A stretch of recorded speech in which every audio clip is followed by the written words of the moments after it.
and welcome to the Columbus Metropolitan Club. My name is LaCorey Meadows. Good afternoon. My name is LaCorey Meadows. I'm a member of the Columbus Metropolitan Club Board of Trustees. I also serve as the Director of Franklin County Extension. It is such a pleasure to see everyone here today.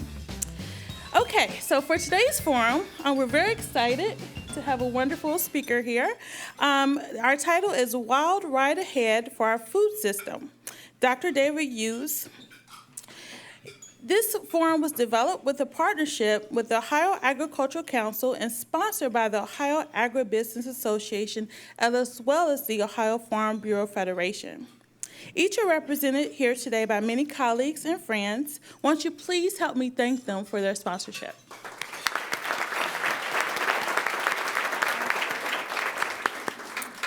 With more emphasis on local foods and with our co-presenter being the Ohio Agricultural Council, our chef made an extra effort to source local providers for today's lunch.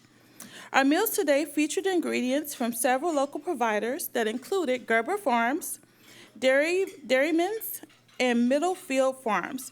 Let's say thank you to our wonderful chef.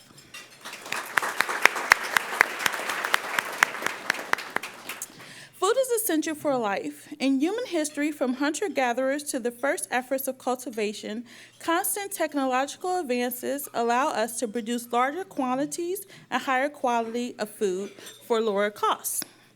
But the pace of change of populations, of environments, of species, and of taste leaves us with many questions.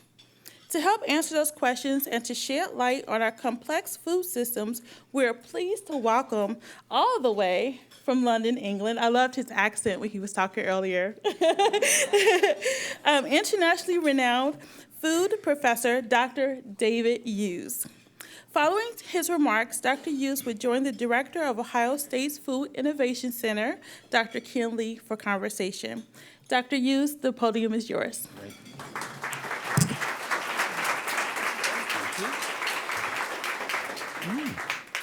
Wow, well, I'm delighted and honored to talk to such an august group.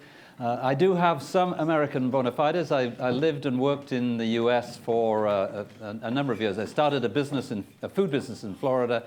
We grew it and then sold it, and that gave me enough money that I could afford to be a professor, one way or another. Great stuff. Okay, I've got to get cracking because there's somebody telling you've got to be on the minute or you get booted off. So here we go, sort of world food. World population, right, it's, give or take, it's 7.2 billion people in 2016, last year.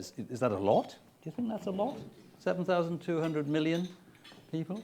I mean, it strikes me it's a lot, because if I went back 44 years, in August 1973, my wife and I emigrated from the UK to Canada, and the population of the world in August 1973 was 3.6 billion. So in my professional lifetime, the population of the world has doubled. I might say we contributed an additional 2, and we're rather pleased with that. But I can remember back in 73, the view was we're going to double the population over the next 40 years. That was the forecast, and it's turned out to be so. There was a prevailing view. It would be a Malthusian end, that there would be damage done, malnutrition would increase, that we wouldn't cope.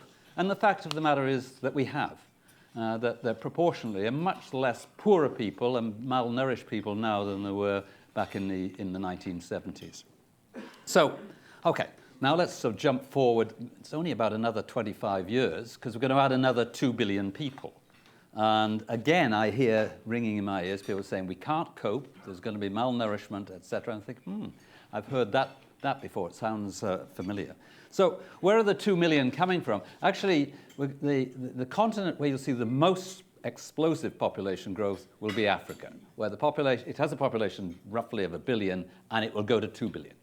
And what intrigues me about that is that a brilliant food marketing opportunity for the #1 food exporter in the world, which is the US. So is it great, or is it a social problem? Now, I've lived and worked in Africa for 4 or 5 years, and I'm very Africa positive. And if I look at the top 10 fastest growing countries economically in the world, 8 are in Africa. But it still strikes me that doubling that population will bring marketing opportunities, but also it'll bring social problems, I would suggest. And what people get really interested in, though, is the growth in Asia from 4+ billion at the moment to 5+ billion in 25 years' time. And why the interest there? Because you can see incomes escalating and you can see diets changing in front of your eyes. And they're starting to trade up, if you will, in the world of food. And that brings superb opportunities, not least for the US and no doubt for Ohio. So of that extra 2 billion that we're going to add, is it just sort of a rough representation of the rest of the world? Not at all. I mean, this isn't a political comment, but of the 2 billion, 1 billion will be Muslim. Is that a sort of Trump-esque statement? No, it's a fact. But so what? Is it just cocktail conversation, or how might that affect the food industry? What do you think? Adding an extra billion Muslims? Yes, down the front. It's probably not terrific for the pork industry, is it? No. No, not super duper. Yes, that's it. And then if you take the other billion, the better part of 700 million will be from the Indian subcontinent and largely Hindu. So who might that benefit or disbenefit? I mean, probably the beef guys aren't saying, yeah, that's the way to go. Let's head for India. No, but actually, if I look around the world at meat consumption growth, the two countries where it's growing the fastest, perhaps surprisingly, is India and Pakistan. Both of them are extraordinarily low meat eaters at the moment. In fact, there's a prevailing view that Indians are all vegetarian. Not so. And you can see now meat consumption just starting to take off. What were they most likely to eat? I would think probably chicken and the most frequently consumed meat in the world, which is...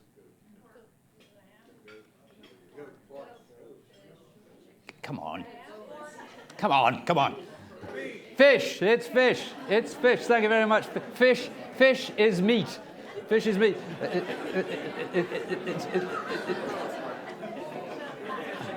It's one of the most intriguing things that I do a lot of work in the meat industry, and that meat industry people refuse to acknowledge fish as being a competitor. But mind you, it's the other way around too, that fish people just dismiss meat as saying, no, it's all a lot of nonsense. So we've got an extra 2 billion people arriving, and actually, if we wanted to slow that down, what's the best way to slow down the rate of population growth? Educate women. What about sexual abstinence? Yes. The pill, yeah. But actually, probably the best way is what we're already doing, which is urbanization. You put people in cities, and within half a generation, you can see population growth just plummet. I mean, the best example for me would be in, say, South Africa, where in rural South Africa, the average household might have 7 children. Put them into Joburg, and it drops to 2 or less, just like that, just very quickly. Why? Because, of course, in rural areas, in poor rural areas, extra children is cheap labor, and also it's like an insurance for the parents in their older age. Put them into the city, and it's a cost. And you see that right around the world. It's intriguing. Even in Bangladesh, which has a high rate of population growth, put them into Dhaka, Bangladesh, and very quickly, then the household size goes right down. Excuse me, I've got to keep on at my notes here. Normally I've got a screen and I can take sneaky looks at it. But on population, what do I say here? Keep your eyes on China and India. Why? Because the combined population there is 2.8 billion. 2.8 billion. And so whatever those two countries elect to eat more of or less of has a completely disproportional effect on world markets. So it doesn't matter if it's cabbage or chicken. If let's take China, if China elects to have 1 kilo per capita more of a certain meat, then we all have to find an extra 1.3 million tons of that meat. So China and India together have the great ability to make markets, to make superb markets in terms of growth for agriculture and food products. But then what you have to watch is if they go off something, they can break markets. We saw that big time, I would suggest, over the last 2 or 3 years with dairy, where around the world we thought dairy was looking really good. And in the US, in Europe, in New Zealand and Australia, we expanded milk supply to take advantage of burgeoning markets in China. And then the Chinese had a little bit of an economic hiccup, backed off from dairy, and markets collapsed. And we saw, for example, prices like $5,000 US per ton for milk powder fall to $1,300 per ton in a 5-month period. Can you imagine doing business planning in that sort of environment? That's really, really difficult. Right. So just to finish off on meat, what do I think is happening in the world of meat? Actually, it's sort of intriguing that... oh, no, not yet. So I've got another point, which is, what if I look over the next 2, 3, 4, 5 years in the global market for meat, you know, Ohio has some meat aspirations, then actually what we're seeing is a global fistfight, bare-knuckled, ear-pulling, eye-gouging fight between industrially produced chicken and industrially produced fish. Now, why would that be so? Why would that be so? I mean, first of all, almost all the growth in meat consumption demand is in emerging countries, so what we used to call developing countries, and their preference is often for the so-called white meats. But secondly, and more importantly, I think, it's just the cheapest protein around. There's some chicken guys in the... what's the best chicken conversion feed into chicken meat? 1.2 to 1. 1.2 to 1. And what would be the best for, say, tilapia or pangasius? You might call it catfish, you might call it basa in Vietnam. Probably 1 to 1. Probably 1 to 1. 1 to 1. So you can feed pangasius, catfish, almost anything. And they'll convert 1 kilo of it, and they'll convert that into 1 kilo of fish.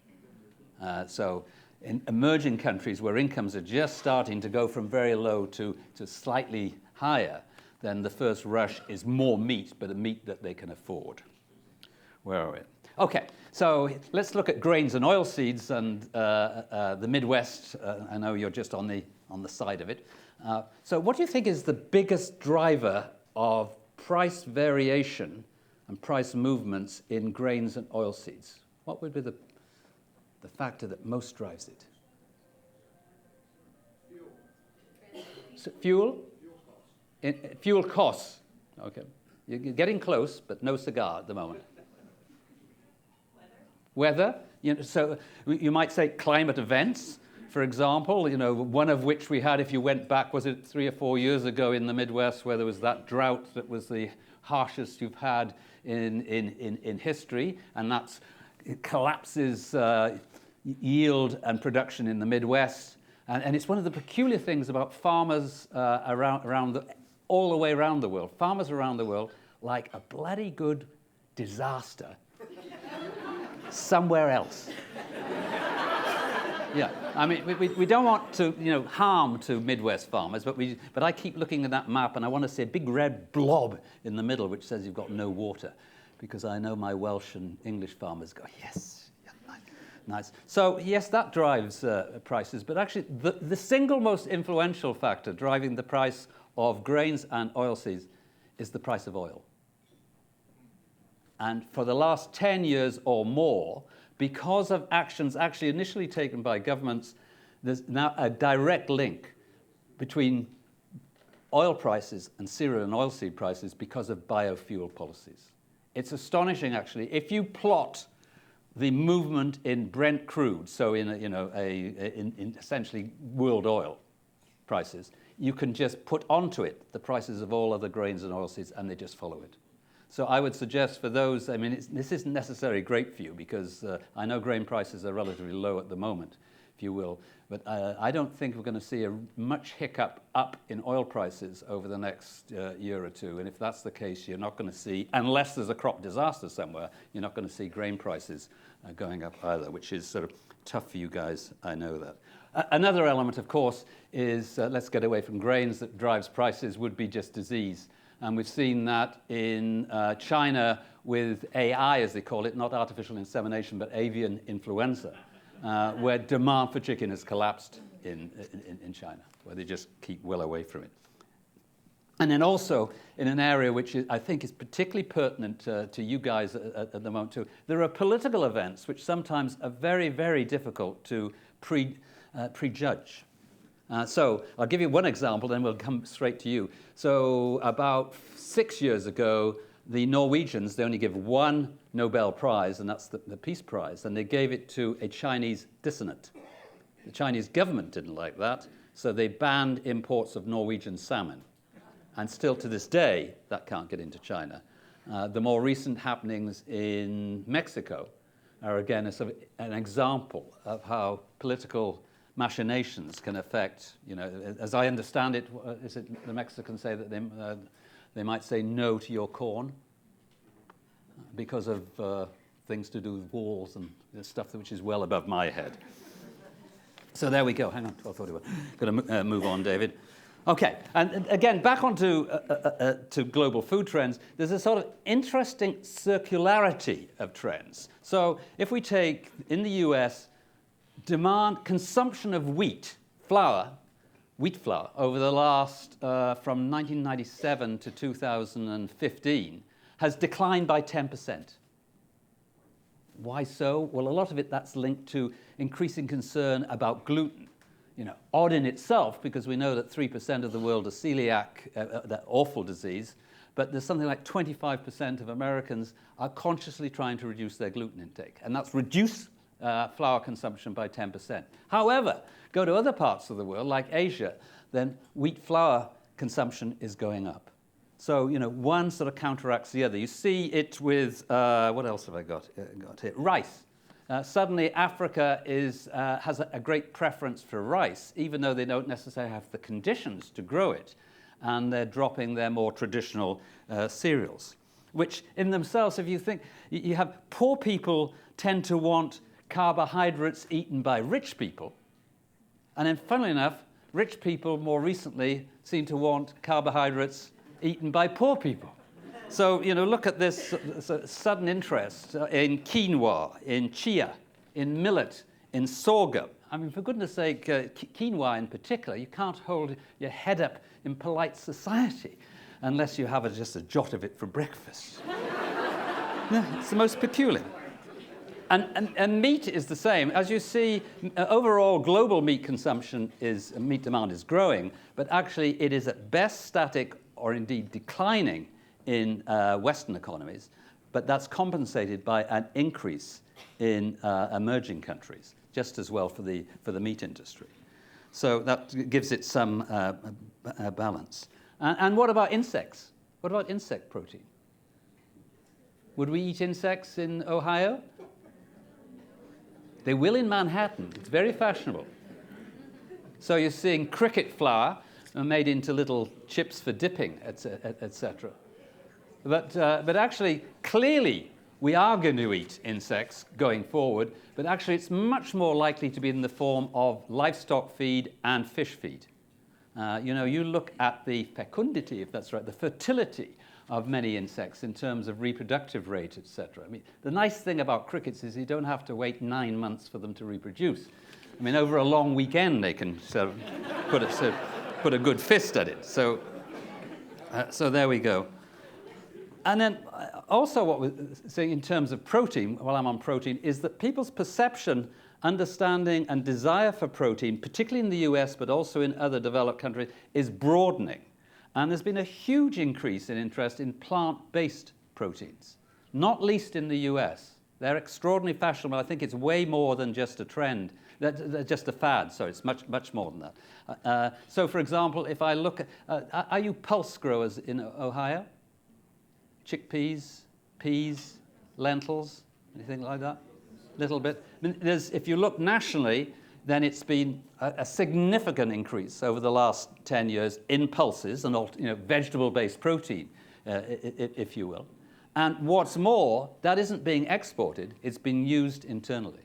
So what I tell guys in the meat industry is that their competitive range is now increasing. That increasingly people are saying, I think I'll eat less meat, I want to eat more protein, however, and that protein could be dairy-based, for example, whey protein, or it could be plant protein-based.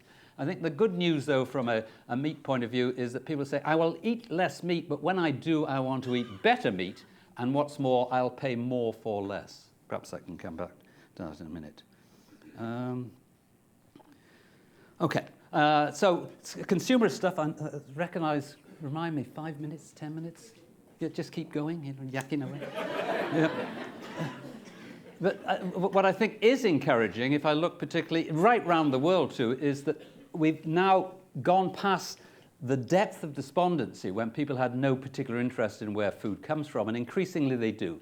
Increasingly, not just in the US, but right around the world, people say, excuse me, where does this food come from? Our preference is to know where it comes from. Actually, we prefer it to be local if we can. And that even goes to the ingredients. You know, you think back 10, 15 years ago, you'd buy some processed food product, you wouldn't read what the ingredients are. And now, right across the world, people want to see fewer ingredients, ones, as they say, you can put in your mouth, ones they can pronounce. They want to see few, they want to see it natural, and they want to know who produced it and how they produced it. I think that's really good news for farmers overall because, I mean, as I interpret it, what that means to me is that consumers globally are coming closer to farmers, actually whether farmers like it or not, and which is great news. Here we go. So yes, so I need to talk more about consumers, consumer trends. What's happening here? Let me give you a UK example, but it also I could relate it to the US too. In 2016, of all the meals eaten in the UK in 2016, 40%, 4 out of 10 meals, were eaten by one person alone. It's a little sad, isn't it? It's solo dining. And another 40% of all meals eaten were eaten by two people together. So that sort of notion of family around the table, you know, two parents, long gone. And actually, even if that does happen, if you have four people around the table, they don't necessarily eat the same thing. And why not? You know, because Brenda's bloody gluten-free. You know, where did that come from? It's you know, dear Lord. Yeah, and she's got ballet. She's got to hurry up. It's you know, and so yeah. What's the so what is that? Just cocktail conversation that 40% of meals are solo eaten? No, it has a huge implication for the food industry. So I mean, what do you think? What would that bring? How does that change eating behavior? Mm-mm. I mean, you're not going to pop home and make a sensible beef stew for one, are you? Or else you'll have to eat it all week, apart from anything else. You're much more likely to eat out, or to buy the meal and take it home, or as we're all doing anyway. I mean, again, I'll use an old-fashioned term. And I'm sorry, I'm British and all, so it's all English grammar, etc. We used to go to supermarkets to buy things. Excuse me about the word. We used to go to buy things called ingredients. And of course, now we don't buy ingredients, do we? We buy meal components, and they go, and then I cooked. Yeah, and I want the kudos for doing that. So, and that's, on the one hand, people want health and well-being, and that's a global trend. You just see everywhere I go. It's very, very powerful. But to use an expression, what trumps health and well-being is convenience. If a product isn't convenient to buy, to prepare, to consume, and then to dispose of, people won't buy it. It doesn't matter if it's the healthiest product in the world. And actually, we're starting to see some interesting developments in, say, traditional vegetables. If I ask anybody in the room, admit to spiralizing. Yeah. The odd one. Yeah, there's no shame. No shame.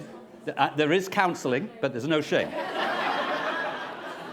But, spiralizing, so turning traditional vegetables like squash, like carrots, like zucchini into pasta lookalikes has had extraordinary hold in many countries. I think it's brilliant. It's absolutely brilliant. It's brought new life to traditional vegetables. Also, it's pretty healthy, and it's a great way to sneak into children vegetables that they wouldn't normally eat. It's this advance of stealth vegetables has to be good.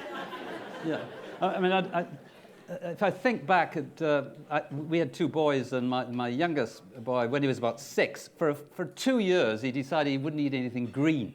You know how they are. I mean, it's not easy. Okay, and then moving on. I've got about 2 minutes, and then I have to stop, as I understand it. But again, how the whole notion of the meal has changed. So in history, and particularly in the US, I mean, God love you, how do you put a meal together in the US? You start with a plate, and preferably a big one. And then in the middle, you put a big piece of meat. And then you dot around it the sort of stuff your mother would be proud of, which is little bits of vegetable. And that's mine. And I'm going to eat all of it. That's it. Not yours, it's mine. That's very un-Asian. Remember, think about Asia, where there are 6 or 8 dishes where everybody shares, dips in, etc., and you never quite finish anything. It's a completely different culture. But if I think back to the 1990s in the US Cattlemen's Association had a very successful strapline, which was beef. It's what's for dinner. Do you remember that? Beef. Now, would that work in 2017? Beef. I mean, if the children say, what's for dinner? You don't come back proud and say, beef. No, you might say Chinese. You might say Mexican, or no, it's a takeaway, or Italian. That's what you say. And in fact, millennials, remember that pesky group between 20 and 32 year olds, are much more likely to say dinner. What's dinner? I mean, that doesn't fit in their notion of eating. Much more likely to have a series of mini meals and snacks. And we have to adapt. And nutritionists don't like that, but there's no reason why that can't be healthy too. You can have healthy snacks and healthy mini meals. So it's, the world is changing, and we have to change our products to go along with it. That's the millennials. Right, last little run in here. So I just thought I'd try you on something which is slightly exotic. It's that, again, I'm back to, I could do meat and grains here. I have a strong view, thinking from a food industry, a farming point of view here, that if you're in the meat business, you're in beef or pork, chicken. It's always, they're the nouns. Okay. And I do a lot of work in the beef industry where, I don't know, it's dominated by men, large men with big hands and no necks. And they're often red of face, and they increasingly look like the animals they slaughter. And when I ask them, what business do you go, beef. And I say, look, I don't believe there's much margin in beef. That's the noun. I think the adjectives are that's where the margin is. So what do I mean by that? Well, like Angus beef, Neiman Ranch beef, grass-fed beef, dry-aged beef, specific provenance beef, branded beef. The margins in the adjectives. But I think increasingly you'll find the same is going to be for grains and oilseeds through time. Because what do I see? That as the research and development tends to shift from public to private, we're now starting to see grains and oilseeds with very specific consumer benefits, often health-related benefits. And I would suggest in 20 years' time that rather than being a cereals producer, a wheat farmer, or a canola farmer, or whatever it is, that's going to be the wheat farmer, that's the noun. That the money, again, is going to be in the adjectives. So it's going to be high-fiber barley. It's going to be low or no gluten wheat. It's going to be omega-3 canola. It's going to be non-GMO something or other, or not just lentils, but pui lentils, or an old variety of, or a heritage variety, if you will. So I think the world is changing, and let's try and finish here on a bang. Oh dear Lord, not easy. And as I say, consumers, they're a pesky lot. They are, and they want everything. They're pushing that we become greener. And so greener in terms, in its wider sense, better for the environment, better for animal welfare, better for workers, etc. There's a lot of pressure here. And increasingly, I believe they won't pay for that. They just expect it. So I think the game is just becoming more and more difficult. And what's more, you don't get a premium for getting over the green bar, but you get a discount if you go under. And what's more, they want their food free. And what do I mean by free? Well, they want it hormone-free. They want it Campylobacter-free. They want it E. coli-free. They want it gluten-free, etc. But, I know we tend to sometimes think, oh, dear Lord, where do they get off? What can we do to influence them? Well, of course, we have to work hard on that. But let's remember that actually, in the food industry, there's only one group that puts their hands in their pocket and comes out with some money, and they drive the industry, and they happen to be consumers. I'd be very happy to take any questions. I'm not sure what we do with that, but I know we've got a good man to run the show. Thank you very much.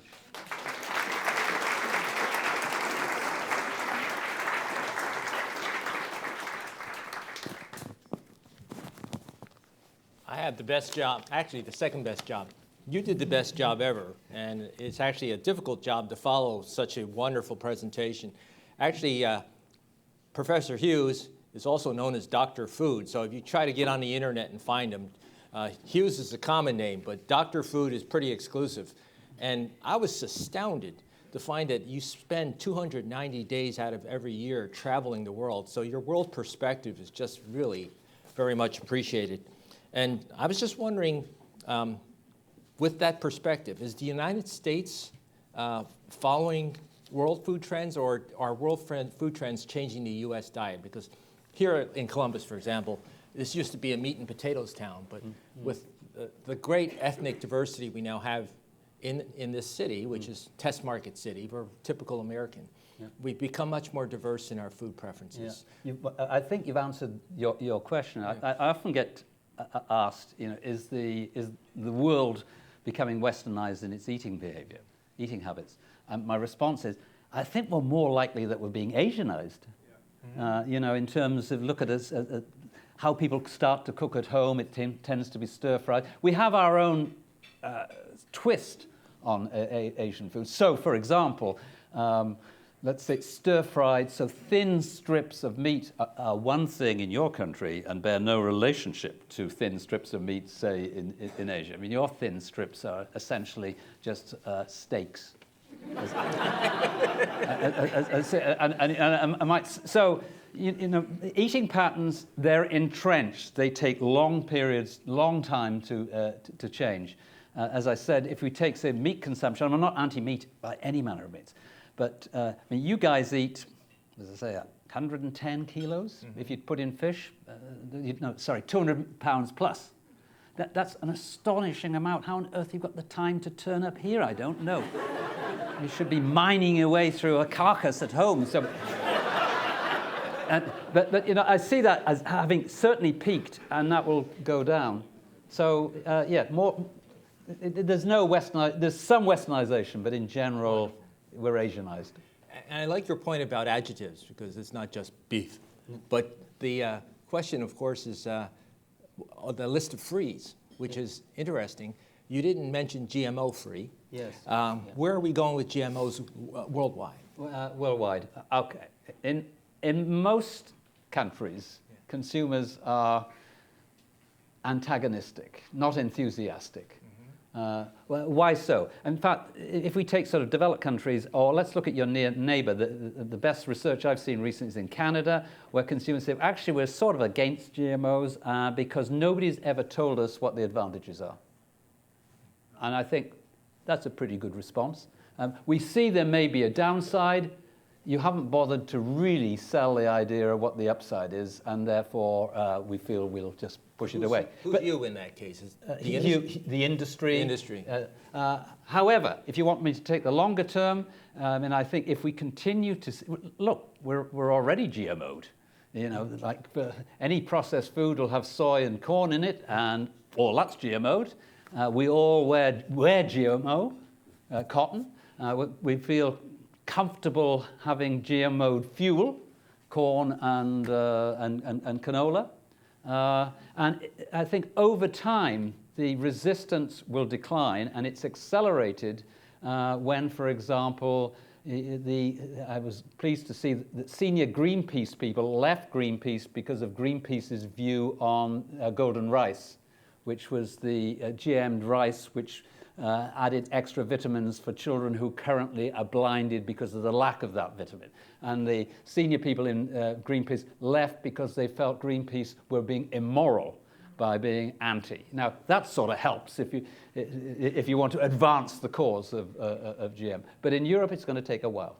You know, and your mention of children just leads me to this point, which is it's often known that if we put children on a strict vegan diet, for example, we might have failure to thrive as one of the syndromes.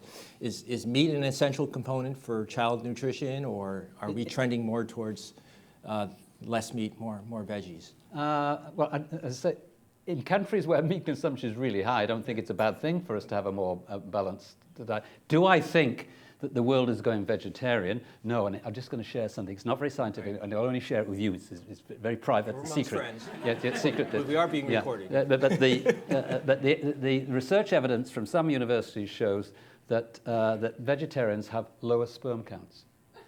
Okay, now it's only my view. I'm not anti-vegetarian. Especially vegetarian women. No, that's. And I'm not against vegetarians. But should we panic about the world going vegetarian? Now, my view is, keep it to yourself, my view is that in another couple of generations, we'll have bred the bastards out. Not a word. Not a word. Yeah, keep it quiet. So it's not very scientific, though. Well, speaking of breeding, I understand we're currently producing 4 babies per second per day of every day of the year. And I think we're disappearing at a rate of 2 people per person per second per day of every year. Are either of those rates going to change? Because you kind of started off with the population paradigm.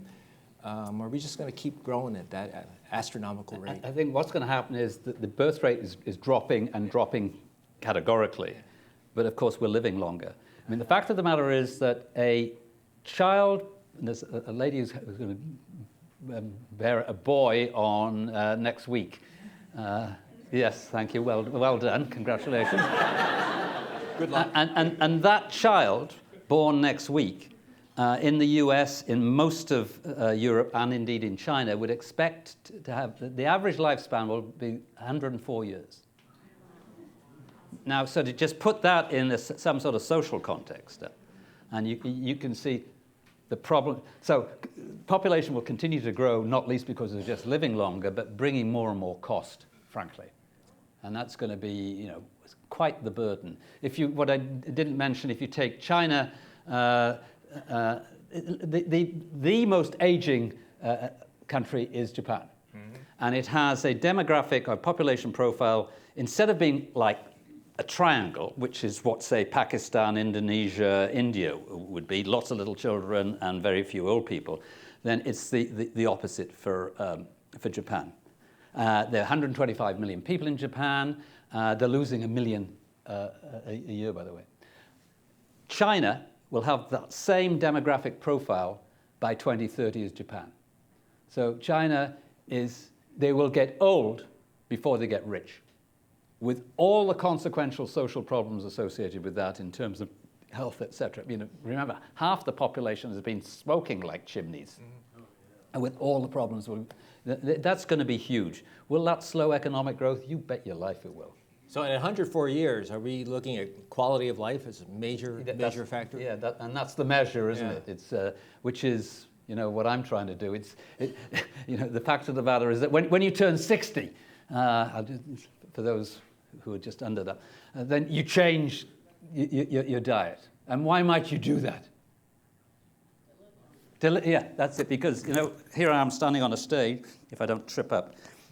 I mean, when I turned 60 and I stood up on a stage, and if you look out, look right out, you can see the end.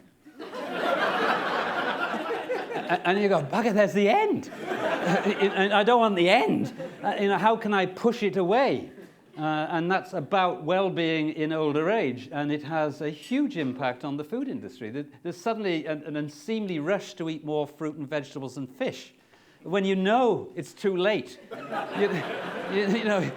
You've done the damage over the last 40 years, but you can't stop yourself doing it. You tell sort of slight fibs to yourself. It's a bit like me with my drinking. But you're... What I do is I don't count the stuff I have on planes. Oh, that doesn't count. No, I view that as like a gift from God. Mm-hmm. Yeah.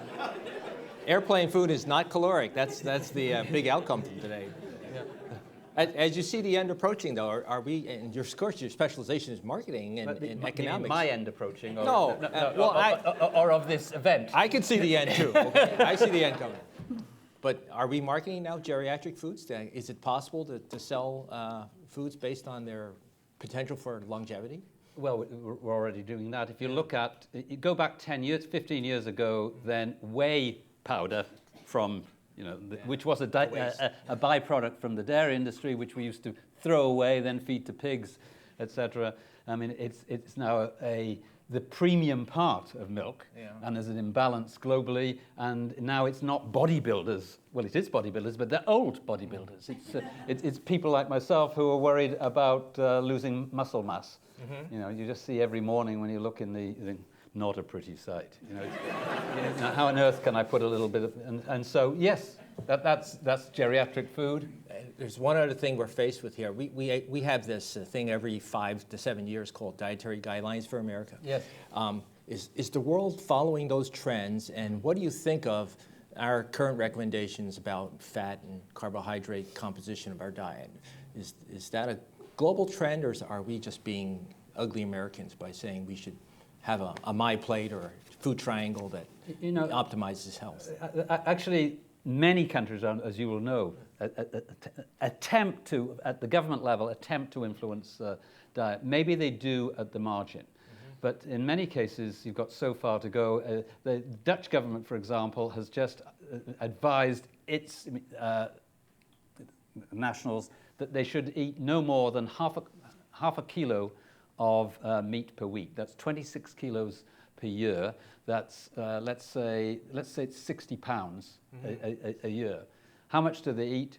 200 pounds. Wow. So they're not saying just shave, which is what you guys do. They're not saying, could you just shave your meat consumption a little? I think it's great. Look, eating, we should eat across the range. There are no superfoods. All foods are pretty super if you eat them in the right time and actually in the right amounts. I mean, a lot of it's to do. A plate split up is just fine and dandy, but if it's a huge plate, then that's hopeless. Mm-hmm. And you guys are pretty good at huge plates. Yeah, we are. Yep. In a few minutes, we're going to move to audience questions, but I have to ask you this one last thought, and that is you raised an issue of local foods. Yeah.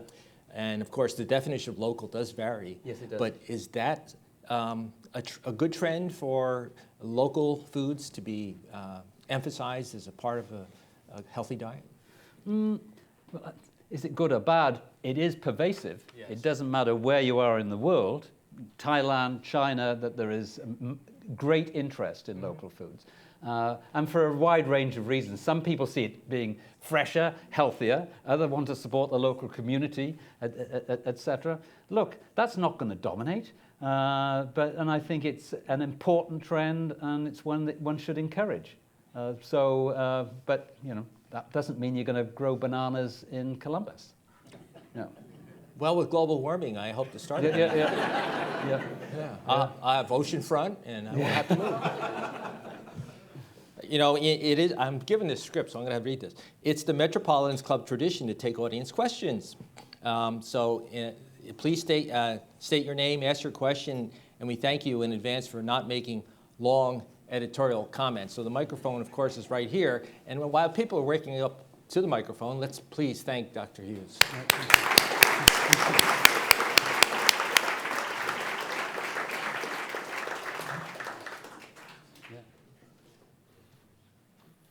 Hi, Hi, my name's Brian Williams with Mid-Ohio Regional Planning Commission. I wanted to follow up on the question you just had about local food, because earlier, you talked about the export opportunities and a lot of the changes, but there is this worldwide trend.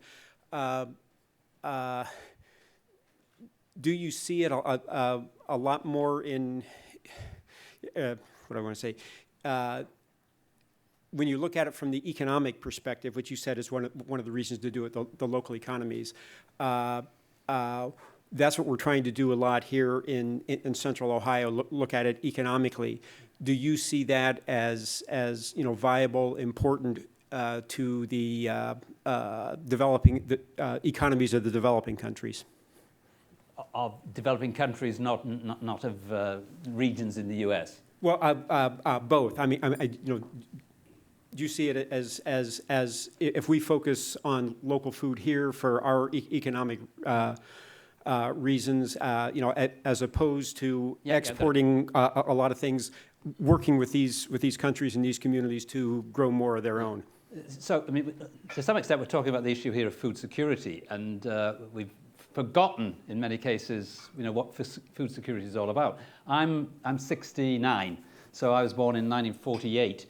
We stopped food rationing in the UK in 1954. I was 6. I can quite clearly remember I used to play with the ration coupons with my sister. We'd play shop, and it was in 1954 that meat and chocolate went off ration. Talk to anybody under the age of 50, and they wouldn't have even a notion about the concept of rationing. How do you mean rationing? And it sort of intrigued me the other day in the UK. If you take, we're about 65% self-sufficient in food in the UK. We're huge importers for our size. And so if you take fresh fruit and vegetables during the winter months, we don't have a Florida or a California, so we bring it from Spain or wherever. And they had a bad harvest because of poor climate in Spain, and you couldn't buy lettuce. And consumers were outraged, as if it was somebody's fault.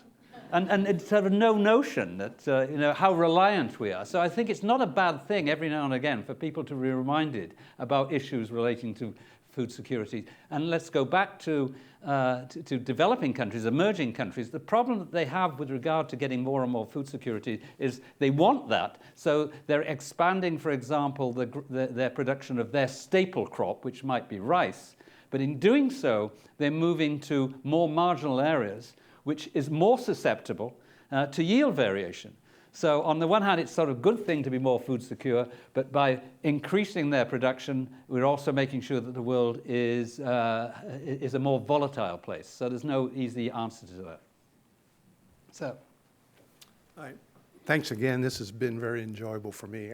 Don Justice is my name, and I've got, would you please comment on the following statement from the recent released book, Never Out of Season, by Rob Dunn.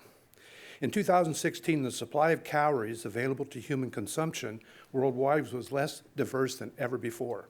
Scientists have identified and studied more than 300,000 living plant species, yet 90% of the calories consumed by humans worldwide came from just 15 plant species. In closing, I'd like to say, after watching your video, my choice of appetizers changed from calamari to stuffed mushrooms. Thanks very much. Yeah, we are more and more, have become more and more, it's quite right, more and more reliant. And that brings risks. I mean, a good example, let me go back to the banana. That worldwide, 98% of production, of exports of bananas are for one variety. Cavendish. And apart from black sigatoka, which is a dreadful disease on bananas, there's another one just sort of arrived a few years back, and it has the ability and capacity to wipe out bananas. And for years we haven't been putting the investment into R&D, et cetera, in alternatives. So I think we're increasingly aware of the risks associated with biodiversity. I mean, to some extent, this move towards ancient grains is a little bit refreshing. It's it's marginal. Look, it's only tiny, but then again, it's a reminder that No, it's risky. If you're betting on just a few horses, that's risky. Let's not do it. I'm Ken Thompson. I'm a residential architect, and my question is about the world supply of fish. You've noted fish are, the appetite for that across the world is growing. My wife and I are eating more and more fish. She likes to avoid farm-raised fish, so she thinks farming ought to be on land and not on the water. What is your opinion about that and about the supply of fish? Okay. As I say, fish is, my view, is the single most frequently consumed meat protein. If you look at what's happening globally, you've got wild-caught fish going down, aquaculture, farm fish going up, and they've passed. So now there's more farm fish than there is wild-caught fish. That will continue as we denude the seas. There are some good initiatives with regard to MSC, Marine Stewardship Council, sort of encouraging sustainability, et cetera. But I think the challenge is for us to get better at farming fish. It does bring problems. You're seeing this at the moment, for example, in salmon. Salmon prices are relatively like double what they were 2 years ago. What's that about? It's about lice on the fish, and how do they get lice on them because of concentrated farming. We've just got to get better at it. But luckily, you look to me, no offense, of an income where you'll be able to afford the wild caught. And so, so your wife won't be disappointed. It's, yeah. Hi, I'm Jenny Hubble with the American Dairy Association, and you talked a little bit about plant-based foods. So as we look at the dairy case, there's a lot of other beverages filling the shelf: coconut, almond, soy, pea. You mentioned pea a little bit ago. Milks, if you will. So how do you see that affecting fluid milk, or how is it affecting around the country? I mean, really good question, and I know you'll know part of the answer, but take my market, the UK, the only area of growth in the dairy department in supermarkets is in non-dairy dairy. Now, does that mean it's the end? No, because as you will know, that actually in the longer term, global demand for dairy-based products is growing at, let's say, 3%. Global supply is underperforming in that regard. It wouldn't seem like that over the last couple of years because it's been pretty dire. So I think the challenge is that, from a dairy industry, it's about the export market, if you will, to drive overall demand. But no, I know it's been tough out there. Thank you. Wonderful. I have to ask you a very personal question that you might not have to answer. Right. Do you spiralize? That's right. Only with consenting adults.